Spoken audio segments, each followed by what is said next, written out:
ఒక రాజ్యం అది గతం అనే సంకెళ్లలో చిక్కుకుపోయింది. మరి దాని భవిష్యత్తును తిరగరాయడానికి ఒక నాయకుడు ముందుకొచ్చాడు. ఆయన ఆయుధాలేంటో తెలుసా? ఇనుము, ఆవిరి. ఇది ఒకప్పటి హైదరాబాద్ రూపురేఖలని పూర్తిగా, శాశ్వతంగా మార్చేసిన ఒక అద్భుతమైన కథ. మరి అసలు సమస్య ఏంటి? గతంలా చిక్కుకుపోవటమంటే ఏంటి? చూడండి, 19వ శతాబ్దం మధ్యలో నిజాం రాజ్యాన్ని ఒక పెద్ద ప్రశ్న వెంటాడుతుంది. ఒకప్పుడు ఇంత వైభవంగా ఉన్న రాజ్యం ఇప్పుడు ప్రపంచంతో సంబంధాలు లేకుండా ఒంటరిగా అయిపోయింది. మరి ఈ పరిస్థితి నుంచి బయటపడటమెలా? దీనికి సమాధానం ఎక్కడుంది? ఆ సమాధానం అది ఎక్కడో లేదు. పెద్ద పెద్ద భవనాల్లోనో కోటల్లోనూ దొరకలేదు. ఎక్కడ కనిపించిందంటే రోడ్లలో, కొత్తగా వేస్తున్న రైలు మార్గాల్లో, టెలిగ్రాఫ్ తీగల్లో. సింపుల్గా చెప్పాలంటే ఒక ఆధునిక దేశానికి గుండెకాయలాంటి కొత్త ధమనులను నిర్మించడంలోనే ఆ సమాధానం దొరికింది. ఈ మార్పు ఎందుకు అవసరమైందో అర్థం చేసుకోవాలంటే మనం కొంచెం టైంలో వెనక్కి వెళ్ళాలి.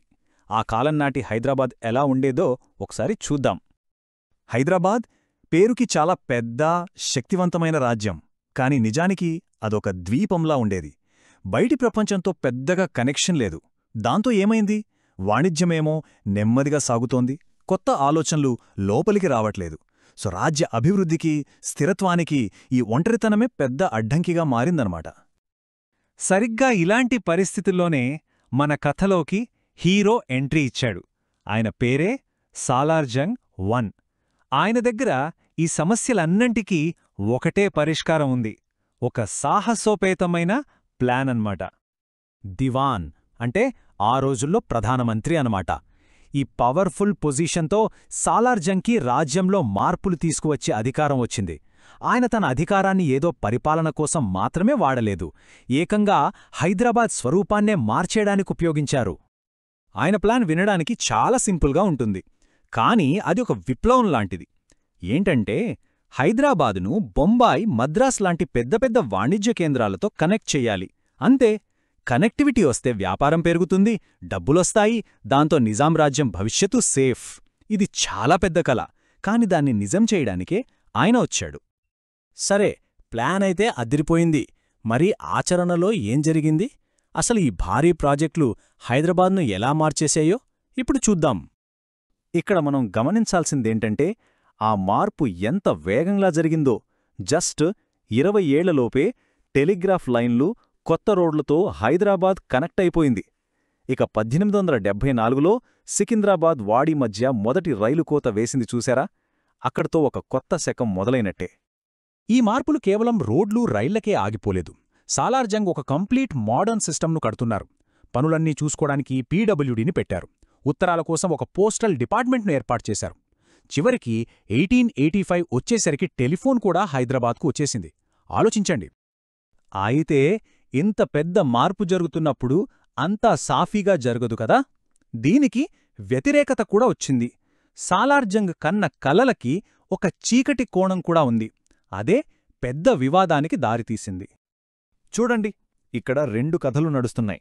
ఒకవైపు ప్రభుత్వమేమో ఇది అభివృద్ధి, ఇది ఆధునికత, మనందరి భవిష్యత్తు బాగుంటుంది అని చెప్తోంది.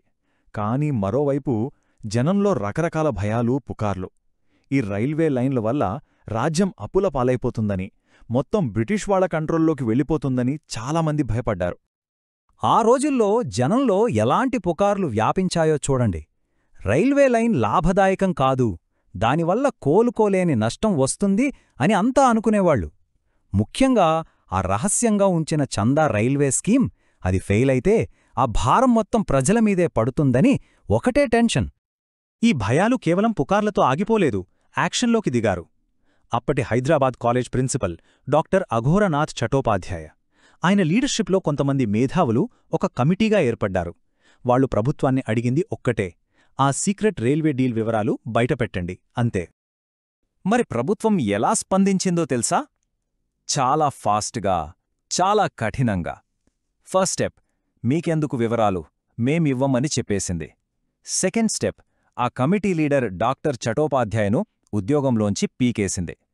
Third and final step, 1883 May 20న ఆయన్ని ఏకంగా రాజ్యం నుంచే బహిష్కరించింది. దాంతో ఇక ఎదురు మాట్లాడే గొంతుకలే లేకుండా పోయాయి. ఇన్ని వివాదాలు, ఇంత అణిచివేత జరిగినా ఈ సంస్కరణలు మాత్రం హైదరాబాదు చరిత్రలో ఒక కొత్త చాప్టర్ను మొదలుపెట్టాయి. మరి వాటి లాంగ్ టర్మ్ ఎఫెక్ట్ ఏంటో ఇప్పుడు చూద్దాం. 3 లక్షల పౌండ్లు! ఆలోచించండి, ఆ రోజుల్లో ఇది ఎంత పెద్ద మొత్తమో. ఊహకు కూడా అందని డబ్బు. రైల్వే ప్రాజెక్ట్ కోసం అంత పెద్ద పెట్టుబడి పెట్టారన్నమాట.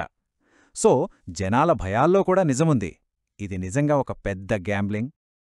అనుకున్నట్టే మొదట్లో ప్రజలు భయపడినట్టే జరిగింది. ఈ రైల్వే లైన్లు ఎక్కువగా బ్రిటిష్ వాళ్ల సైనిక అవసరాలకే ఉపయోగపడ్డాయి. పెద్దగా లాభాలు రాలేదు.